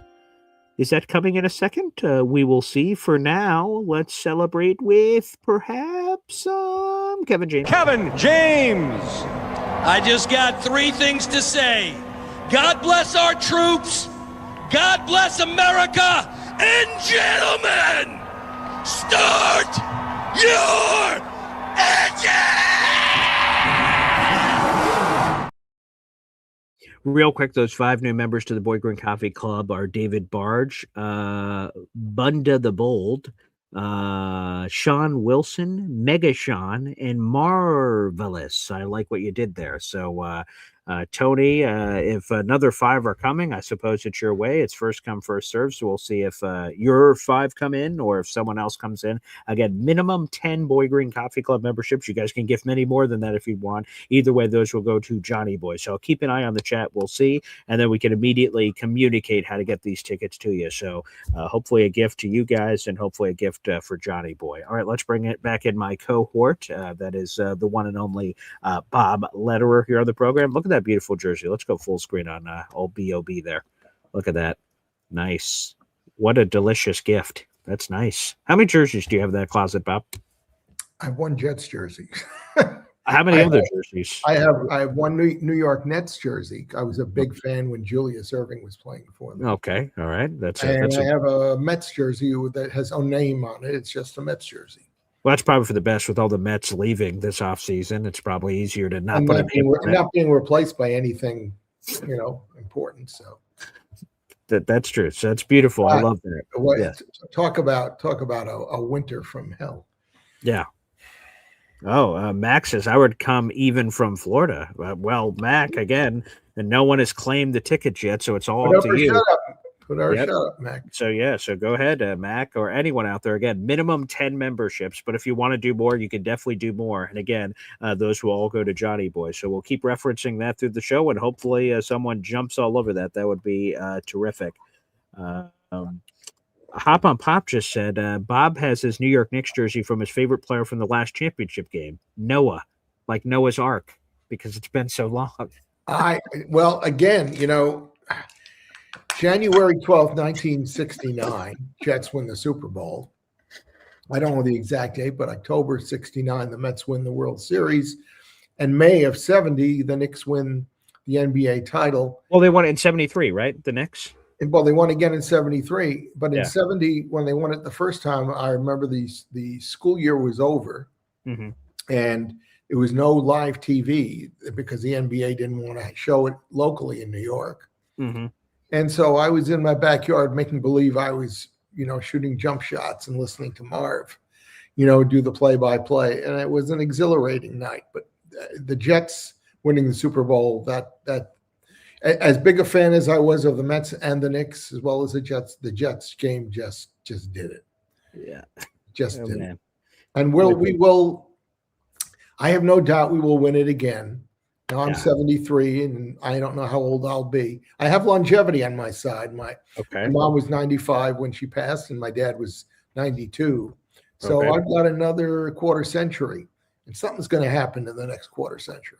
That's a lot of Boy Green Daily episodes. I like it. That is. All right, copy early, right on top of everything. That's going to be beautiful. What was that team in '68? Yeah, green and white. Hair growing out of my ears, hair growing out of my nose. Watching the green and white on the black and white. That's always the best, baby. All right. Bob, can you do the honors, please? Here's Hef. Hey! Thanks, Ed. May a hungry rhino step on your feet. Good. Merry Christmas, Happy Holidays, Hef. Merry Christmas to you, Hef. I hope you had a good one yesterday. Yeah, I did. And we have to figure out a way to get you to the tailgate next year, Bob.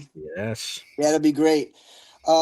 Anyway, I want to talk about something that's a little, I saved it for today because, Bob, I watched this program on Sonny Jurgensen. I don't know if you know who Sonny Jurgensen is. He was a tip. I know you know, Bob, but I don't know Paul. It's a little before Paul's, day. But he was not your atypical quarterback. I mean, he had a pop belly. He didn't throw the ball very far, but he was. No. He threw the ball really far, but I've never seen a guy who could get rid of it. He had a gun. He made Namath look lame. Yeah. Here's his full name: Christian Adolph Sonny Jurgensen the third. His first game in, he took over. He was in the Eagles at first, and he took over for a very famous quarterback. Was it Otto Graham? One of those. Brocklin. Brocklin. Yes, yeah. So he comes in, first game, he throws a ball behind his back to a receiver, and the Philadelphia fans are like, oh shit, we're dealing with this guy now. He turned out, for 9 years, he had lame coaches. He didn't do good. The team never did well.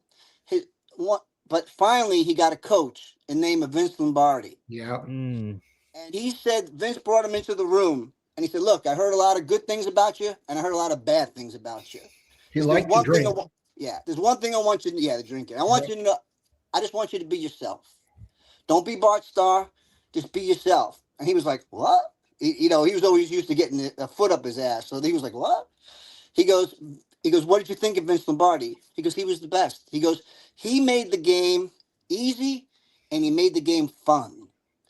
And I said to myself, wow, that's, when you're playing like that, when everything is in front of you and you haven't, that seems to when everything's working well. It's when you're pressing and when you're like, that's when everything falls to shit, Yeah, So- by the way, Sonny Jurgensen has one of the most impressive resumes I've ever seen in my life.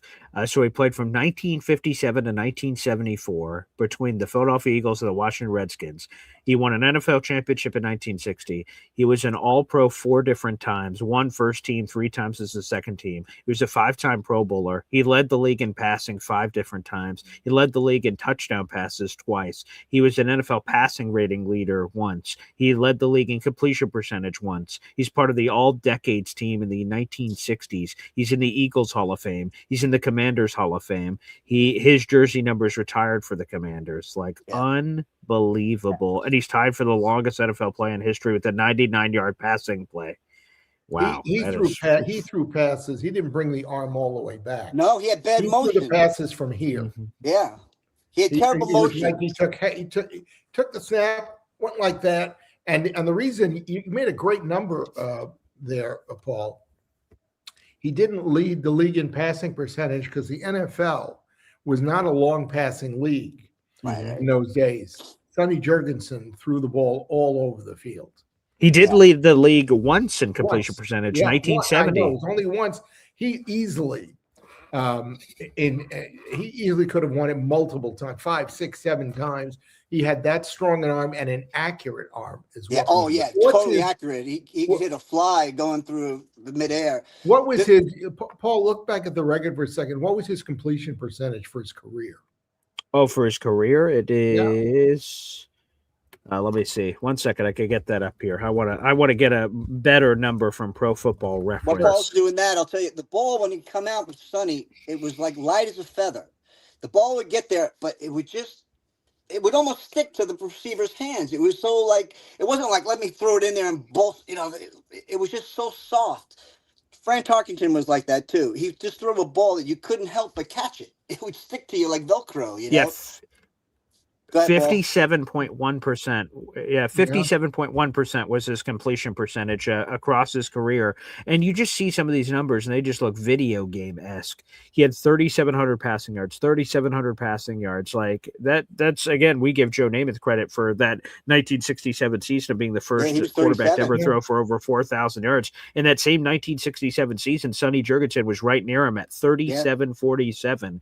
But he had some nasty interception seasons. In 1961, he had 32 touchdown passes and 24 picks. The next year, he had 22 touchdowns and 26 picks. So he wasn't afraid of throwing interceptions. That's for sure. And Van Brocklin retired after the Eagles won the championship in '60, and that's when Sonny finally got from off the bench, and in the lineup.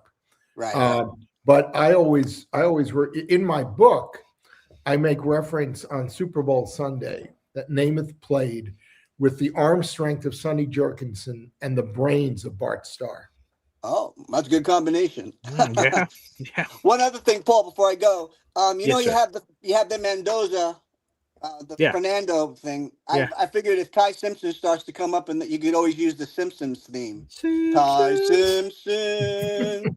Oh, that's good. We need to get we need to get someone on our crack staff because you could do the Simpsons cloud parting and everything too. That's good. We need something for everyone. With that, but the only problem is that with that theme, I think you'd be showing highlights of Simpson throwing interceptions. Maybe. Ooh. But I don't know. I like to keep. We're going to see on the first of. Did you like him in the first game that he played? I like Ty Simpson, and I still like him. I think he's had the least offensive weaponry around him. And the only thing that I'm worried about Ty Simpson, really, I think he would need time, but I think anyone is going to need time on our bench, is that his height. He's 6'1", and I think Fernando's 6'3" or something like that. I think he's 6'5", I believe. 6'5", yeah. So I let me like pull the that height up on and double check. Yeah. Yeah, Simpson, and Simpson is as Jake showed on his show, Yeah, the other day 6'5", with the yeah. quarterback guru. Simpson's getting no help from his wide receivers there. Nah. They drop the ball on him all over the field. Yeah, and they got no running game to speak of. You know, I don't think his offensive line's that good either. But anyway, yeah. So that's what scared me, because I remember Zach.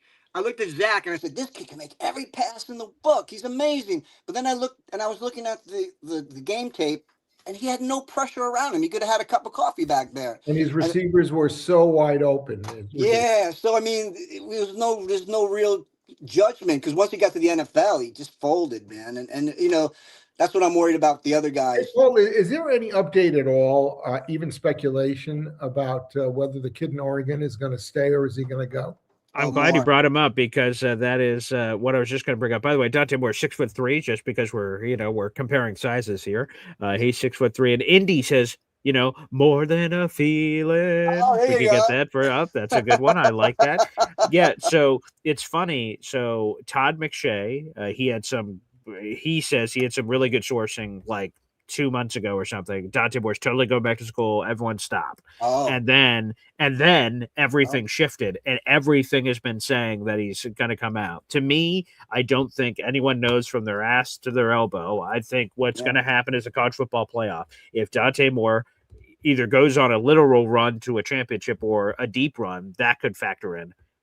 / whatever his run is, he continues to play very well. I think there's a really good chance Dante Moore comes out, because again, if you're Dante Moore, with all due respect, if next year's draft class is supposed to be the bee's knees, and then this one isn't, why would and all the hubbub is he would be a top 5 pick? What are we talking about here? We're talking about $50 million totally in his agreed, Paul. pocket. I don't know. Well, Unless he just hates because of his age. I think he's only 20 or 21. He is 20 years of age. I have that in front of me. He's 20. He turns 21 in May. And he has just over a year of experience at Oregon. I think he'd really have to almost be redshirted by whoever drafts him, because he's going to need. Which I have no problem with. Coaching, yeah. Well, but who is the invisible veteran coach that we're going to bring in? I'd like to bring in an old quarterback. Someone like an old, whoever it might be, just an old guy that knows. I'd like, yeah, you know what? You just hit it. I'd like to bring in 2 quarterbacks. I'd like to bring in one who's going to play for us mostly and help us not have too good a record. And secondly, I'd like to have a real savvy, whether it's an active player or a retired coach, who's going to come in and really teach the kid the ropes. And I want to see on every timeout as they're going through, what the video camera is showing, somebody going over there sitting with whoever the rookie quarterback is and saying, basically pointing everything out and watching him nod, and then just watching him progress in practice and in preseason games and that sort of thing. So that maybe by the second year, he's ready to step up and not take over the world, but at least do a representative job and demonstrate that he's on the come. I agree. Thanks, guys. I love you. I'll see you listen, have a happy new year, Hef. Yeah, there you go, thanks Hef. again, and thanks again for accepting me this year. I appreciate it. Hey, man, we love you. That's, you do it yourself. 100%. I appreciate you, Hef. Hef full of love. He's got a big Hef. He's got a big Hef. Big heart.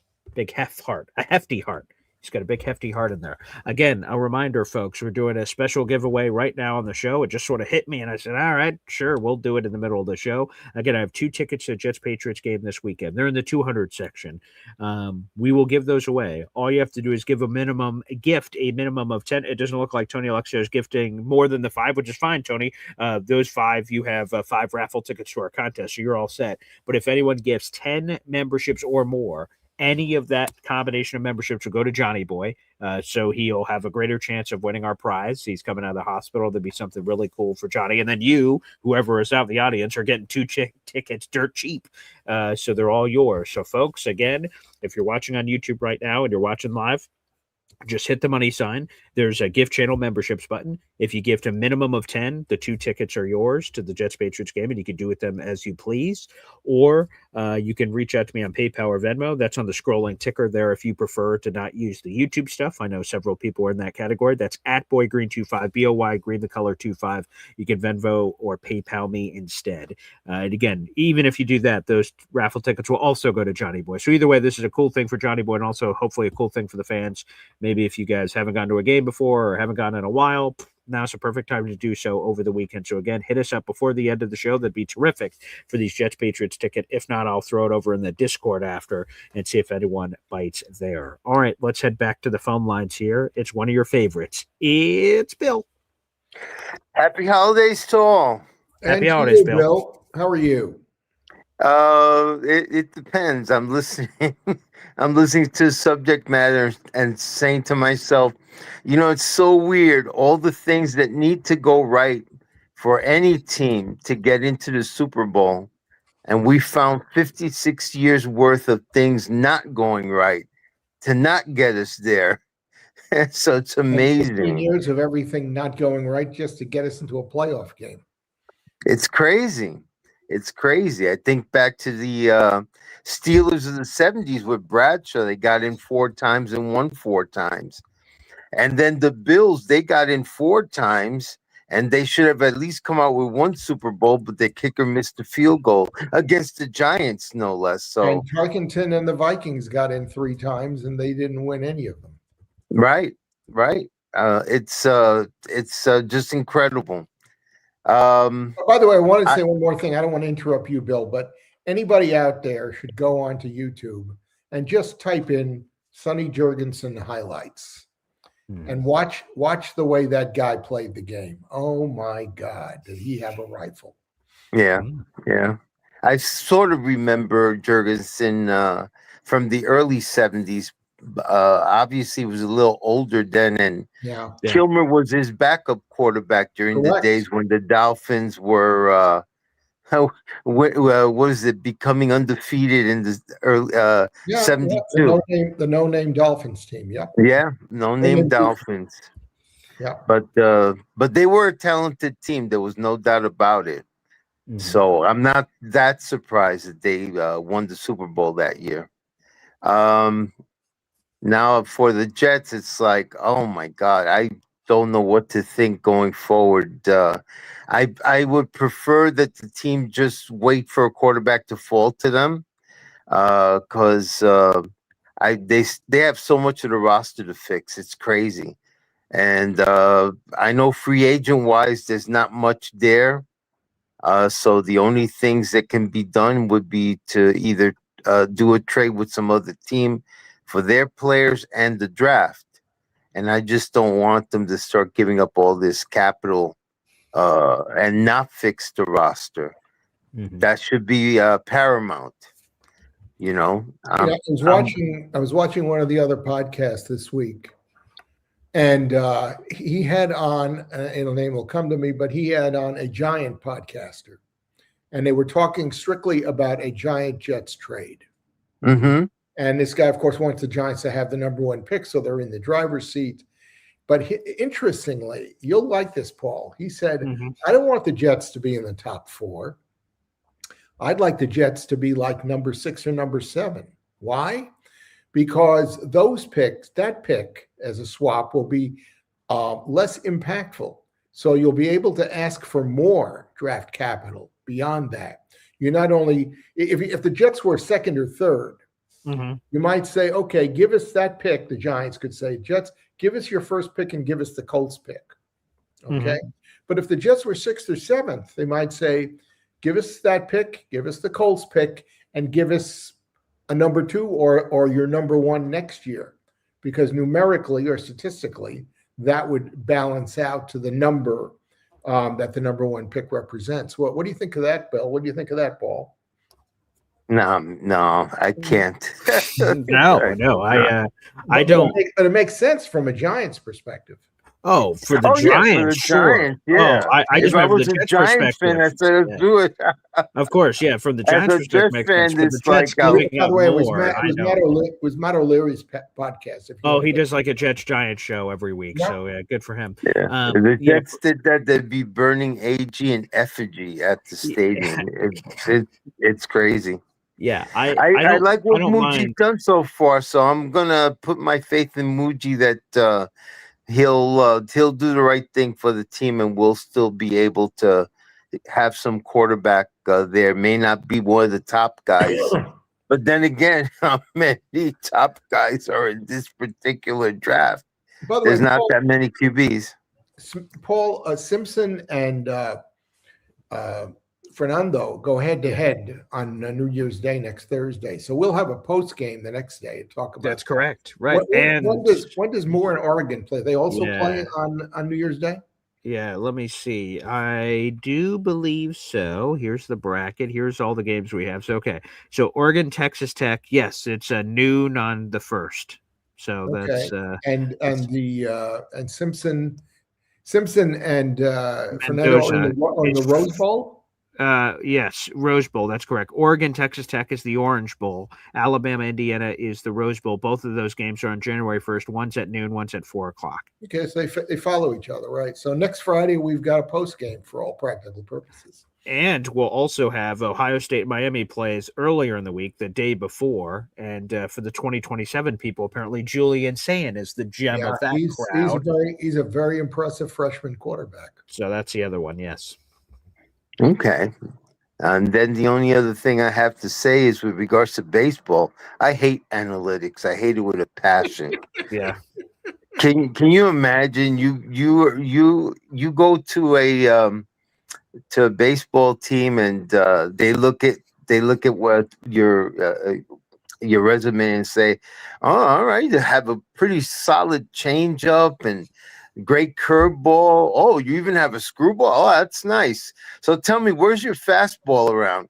Oh, my fastball is around 89 to 90. No, it's okay. It's all right. We'll look for somebody else. You're talking about a kid coming out of college. Yeah, but it's like unless you throw 95 or higher, they don't want to know about you. Yeah. And then if you do have that kind of speed, how many of these kids eventually throw out their arms, Tommy John surgery, which was only Tommy John pretty much, and maybe one other pitcher before analytics. Since analytics, how many pitchers have blown their Hey, Bill, elbow? I know you remember Hoyt Wilhelm. Do you remember Stu Miller? I believe I did. Yes. Stu Miller threw everything like 65 miles an hour. Right. Nobody could touch him. Right. Exactly. He didn't try to fool you. He just threw the ball over the. It's funny. When I was a kid and I played in Little League,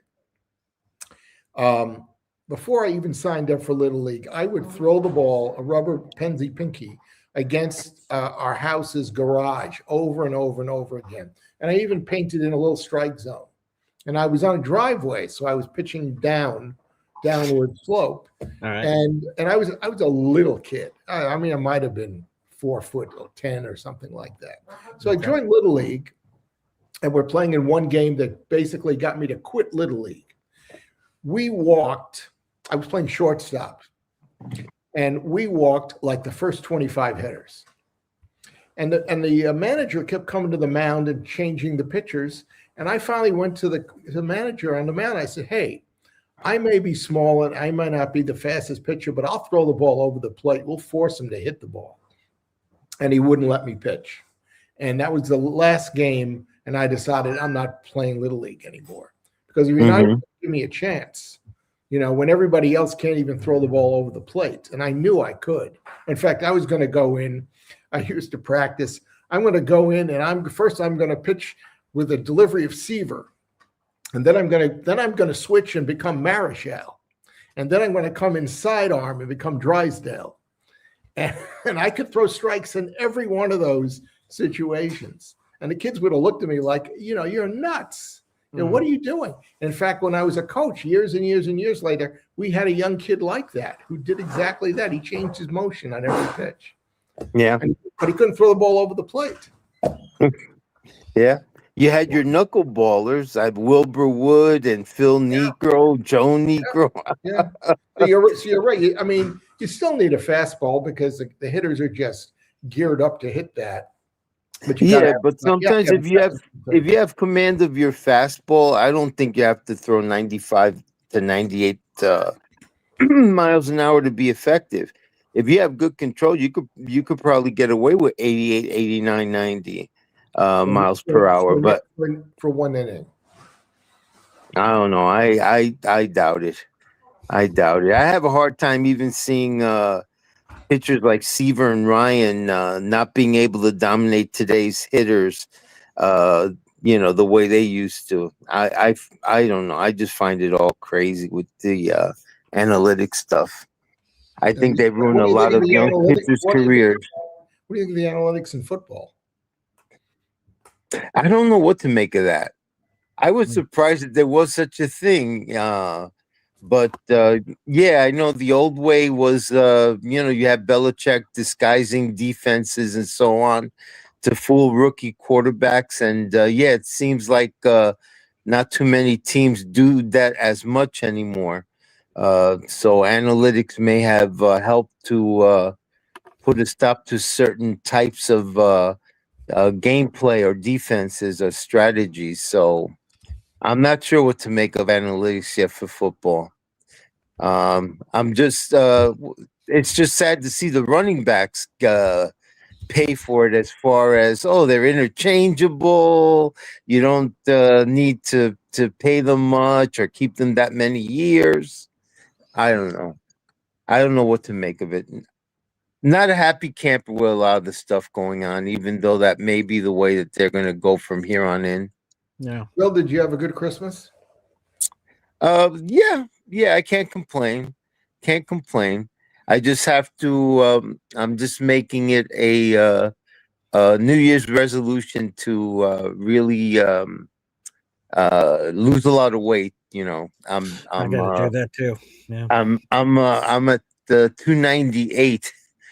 I'm like, at 67 years old, I should be more like 198.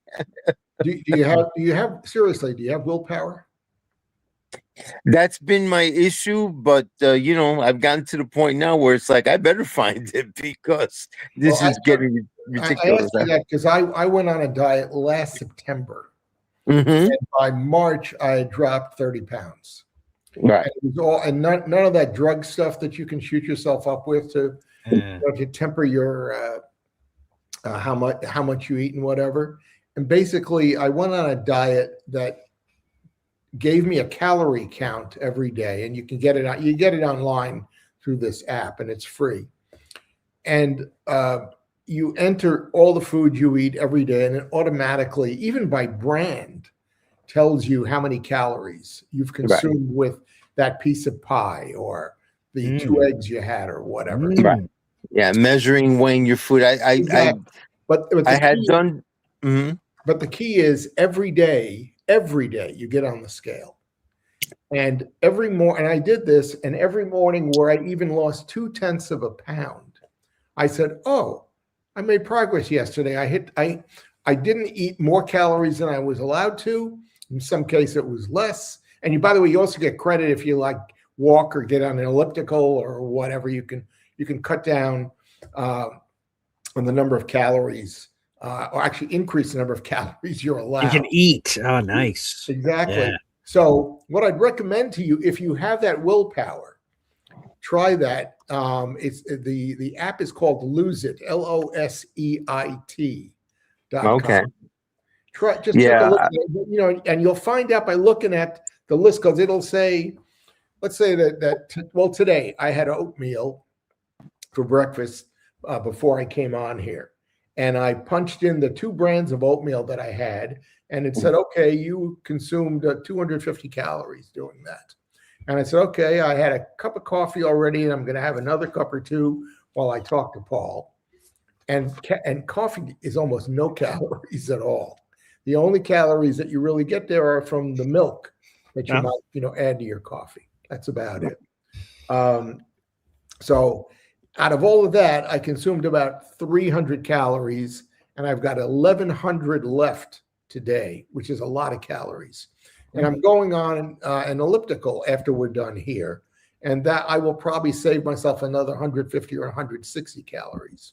So I have a decent sized lunch and a decent sized meal, dinner. And I can still go on the end of the day and say, hey, I've got 20 calories left that I could consume. And that's where a little bit more of the willpower comes in. Do you want to you want to not take those 20 calories? Because in the morning, if you don't consume them, you'll get on the scale and you'll say, wow, I lost a little bit more than I even lost yesterday. Or you could eat those 3.5 chips, Bob, and like, ooh, let me get my 20 calories. What about it? Cherry pie. Blaze, you just can't eat just one. Anyway, that's my health tip for the day. Yeah, several years ago, I did join Overeaters Anonymous, and I worked with a sponsor, and I measured my food, and in 5 months, I went from 273 pounds to 223 pounds. Wow, congratulations. And I felt so much better and everything, but then I allowed myself to relapse, and it's easy to do. So I rejoined OA now. So I'm hopeful that keeping a journal and things like that will help me get back to where I should be. Well, not even the drug. I'm sorry, I interrupted. Yeah, no, that's okay. The drugs that everybody's taking now once a week or whatever. Two things. Number one, they're much cheaper beginning next year. And secondly, there's a new one or two that you don't even have to give yourself an injection. You'll be able to take it orally, which will make it much easier. And those things really do work. My son has lost about 30 pounds, and he's bigger than me and has a bigger frame. Right. And basically, he just can't walk away from the table. And he's a cook. He loves to cook stuff up. But he's gotten himself to walk away from the table, and that's what you got to do. Well, I would say this, and I need to heed my own advice over here, as I'm breaking my scale every day. I step on it, and then the doctor reads the weight and says, "Put your other foot on the scale, fatty." So when he's saying that to me, but the key is, I think, no matter if you choose to do any level of dieting, is that it has to be sustainable. We could do some crazy dieting where we do all kinds of like you eat like nothing. And you're like, no, you can't do that.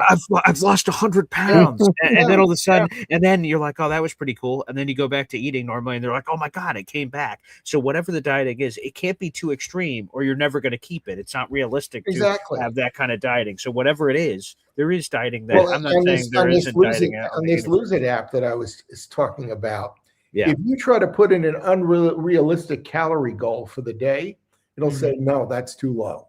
Yeah. Oh, that's cool. That's good at least. But let's say you set a goal, let's say as I did, I want to lose 30 pounds. And it'll start by giving you 1,600 calories a day. But as you continue to lose the weight, the app automatically cuts down your calorie count that's allowable. Not by a huge number, but by 10 calories here, 20 calories there, or whatever. So that as you're losing, you're not really feeling like, oh, I'm just starving. And the other thing is you gotta get out of the kitchen when you're done eating. You can't because you're going to nosh. Right. Exactly.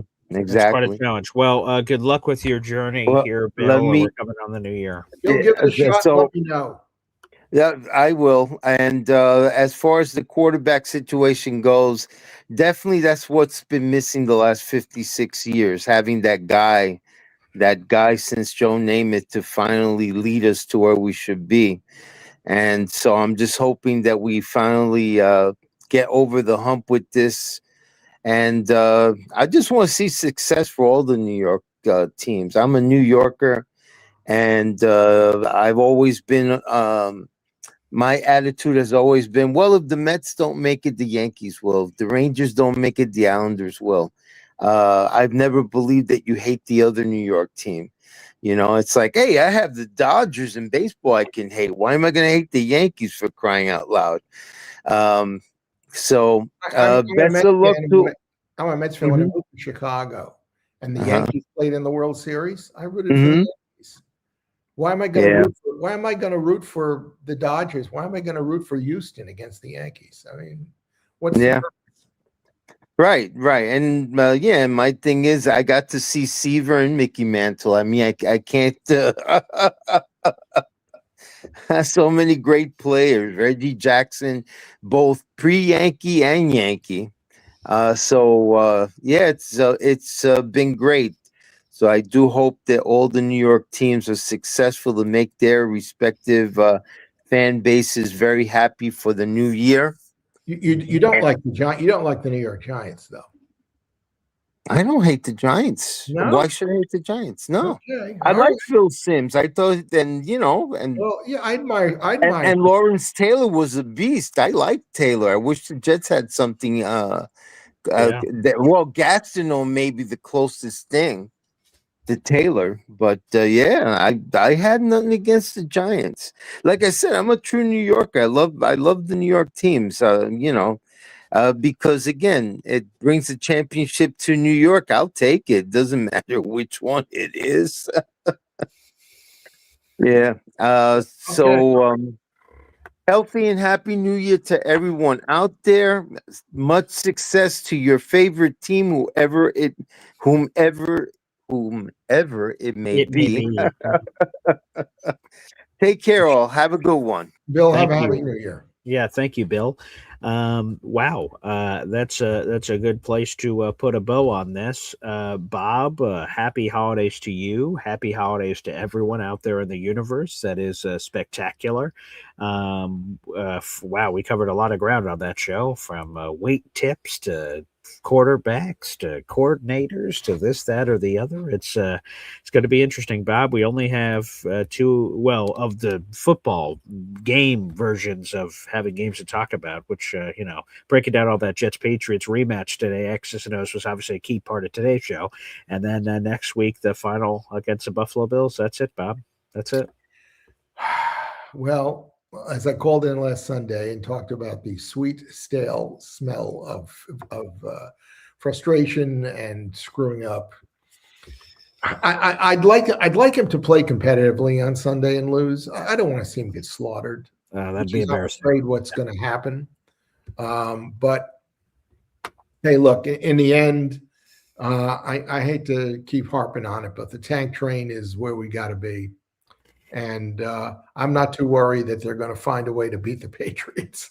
Now, if the Patriots clinch on Sunday, now Buffalo would still be in the playoffs, even if they are eliminated from the Eastern Conference title. Is that correct, more or less? Yes. By the way, this is how the Patriots can win the AFC East. Hopefully it doesn't happen on MetLife soil. But if the Patriots win and the Bills lose to the Eagles, which is possible, Eagles are a very talented team, the Patriots can win the division. If those combinations of things don't happen on Sunday, then that would still be alive going into Week 18. But yes, the Bills would very much still have a path in the playoffs, regardless of the division title. That is correct. Well, go Jets on Sunday, but not too much. And let's go Raiders. There you go. Raider Nation. Thanks, everybody, for tuning in. Happy holidays. We'll